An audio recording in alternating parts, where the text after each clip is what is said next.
Imagine you have a single sample from a population, but need to estimate how reliable your findings are. Enter the Bootstrap method. Bootstrap is a technique that uses computer simulations to generate new samples from your existing data, allowing you to estimate distributions and confidence intervals without traditional formulas.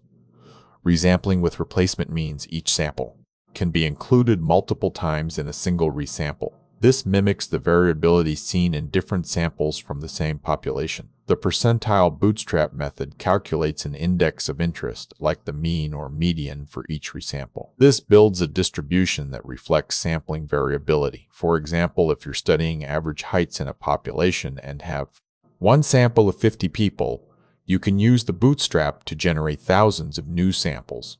This method is especially useful when conventional methods, like z-statistics, are not applicable, or when dealing with small sample sizes and non-normal distributions. Bootstrap's power lies in its ability to provide insights into data reliability without needing extensive assumptions about the underlying population distribution. So, how can you apply Bootstrap methods to your own datasets?